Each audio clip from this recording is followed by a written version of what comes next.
तुम्हें मेहनत से पढ़ना चाहिए। हमें गरीबों की मदद करना चाहिए। उसे डॉक्टर के पास जाना चाहिए।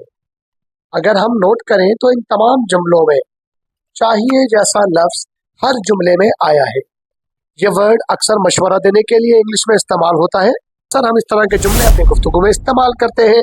अगर हम इस तरह के जुमले अपनी गुफ्तगू में इस्तेमाल करते हैं तो उनकी इंग्लिश ट्रांसलेशन हम कैसे करेंगे, उनका स्ट्रक्चरल फार्मूला क्या है और इन जुमलों की मजीद और क्या मिसालें बन सकती हैं, ये सब हम आज इसी वीडियो में कवर करेंगे। लिहाजा वीडियो में जुड़े रहिएगा आखिर तक ताकि आज का स्ट्रक्चर आपको मुकम्मल तरह से समझ में आ जाए और वीडियो के एंड पे दी गई एक्सरसाइज आप घर बैठे सॉल्व कर सके।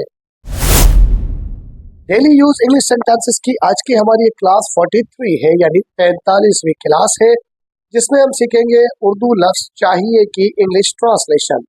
चाहिए के लफ्ज के लिए हम इंग्लिश में इस्तेमाल करते हैं शुड का वर्ड। आज हम शुड के जुमले बनाकर उसे अपने जुमलों में इस्तेमाल करना सीखेंगे, उनकी ट्रांसलेशन सीखेंगे, स्ट्रक्चरल फार्मूला सीखेंगे और वीडियो के एंड पे आपको एक एक्सरसाइज भी दी जाएगी। तो चलिए इस स्ट्रक्चर को कुछ प्रैक्टिस करके समझते हैं। तो बोले, उसे ज्यादा पानी पीना चाहिए। उसे ज्यादा पानी पीना चाहिए।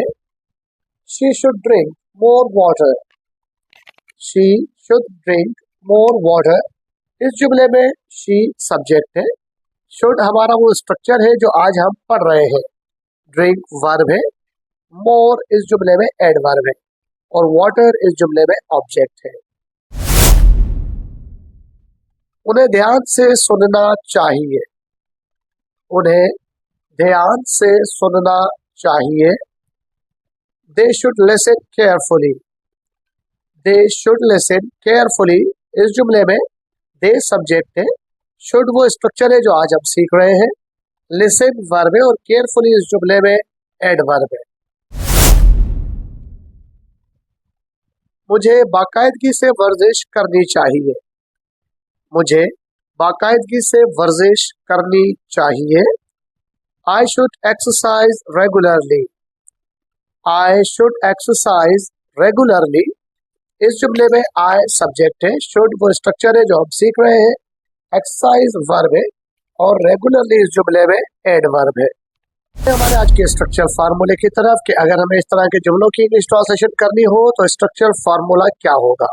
तो ऐसे जुमलों की ट्रांसलेशन के लिए हम जुमले में सबसे पहले सब्जेक्ट लगाते हैं, फिर शुड आता है, फिर वर्ब आता है और फिर आखिर में जुमले में ऑब्जेक्ट आता है।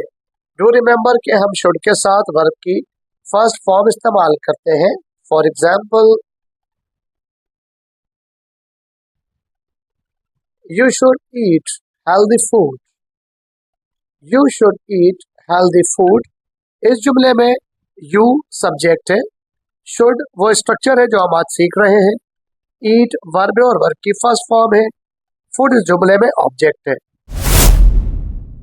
उसे अपनी गलती पर माफी मांगनी चाहिए। उसे अपनी गलती पर माफी मांगनी चाहिए। He should apologize for his mistake. He should apologize for his mistake. इस जुमले में ही सब्जेक्ट है, should वो स्ट्रक्चर है जो आज हम कर रहे हैं, apologize वर्ब है, for his mistake ये इस जुमले में ऑब्जेक्ट है। हमें अपने बड़ों की इज्जत करनी चाहिए। हमें अपने बड़ों की इज्जत करनी चाहिए। We should respect our elders. We should respect our elders. इस जुमले में we सब्जेक्ट है, should वो स्ट्रक्चर है जो आज हमने सीखा है, respect वर्ब है और our elders हमारा ऑब्जेक्ट है। बढ़ते हैं हमारी आज की एक्सरसाइज की तरफ। रोजाना की तरह आज भी हमारे पास एक्सरसाइज में कुछ जुमले हैं जिन्हें आप घर बैठ के इंग्लिश में ट्रांसलेट कर सकते हैं और बआसानी मुझे उनके जवाब कमेंट बॉक्स में बता सकते हैं। आज हमने स्पोकन इंग्लिश स्ट्रक्चर की 43 क्लास यानी 43वीं क्लास में शुड का स्ट्रक्चर सीखा है। शुड का वर्ड मशवरा देने के लिए इस्तेमाल होता है। घर बैठ के इस तरह के जुमले बनाइए जिसमें उर्दू में चाहिए का वर्ड आता हो, इंग्लिश में उसमें शुड लगाकर ट्रांसलेशन कीजिए। आप वो जुमले भी मुझे कमेंट बॉक्स में बता सकते हैं अगर आपको कोई प्रॉब्लम क्रिएट हो तो। घर बैठ के इन जुमलों की प्रैक्टिस कीजिए। Practice makes a man perfect. अगर आप प्रैक्टिस करेंगे बहुत जल्द इंग्लिश सीख जाएंगे। आज की एक्सरसाइज ये है, उन्हें वक्त पर पहुंचना चाहिए। हमें मस्बत रहना चाहिए। तुम्हें खुद पर भरोसा करना चाहिए। इन जुमलों की इंग्लिश ट्रांसलेशन आप मुझे कमेंट बॉक्स में बताइएगा। घर बैठे और फ्री में इंग्लिश सीखने के लिए हमारे चैनल को सब्सक्राइब कर लीजिए।